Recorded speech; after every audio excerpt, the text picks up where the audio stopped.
বন্ধুরা দেখো, আলুগুলো কিন্তু সব ভেসে উঠেছে, মানে আলু ভাজাগুলো পুরো সাদা সাদা হয়ে গেছে। আর হলো ভেসে উঠেছে, যখন এটা ব্রাউন কালার হয়ে যাবে আর কি, তখন আমরা এটা তুলে নেব। তো এখন আমরা এটাকে কনস্ট্যান্ট আলুটাকে এরকম করে নাড়িয়ে যাব, যাতে একটা গায়ে একটা না লেগে যায়।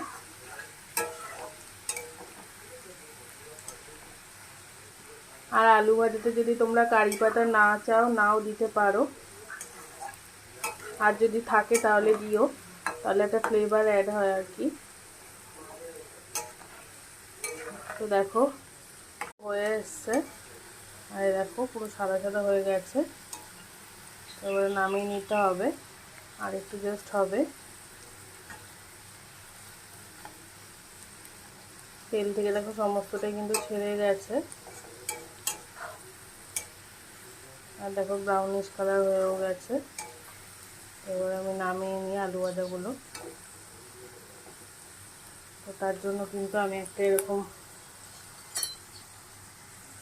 ছাঁকনি ব্যবহার করছি, যেটা দিয়ে আমি আলু ভাজাগুলোকে নামাবো। তো দেখো আলু ভাজাটা কত সুন্দর হয়েছে দেখতে।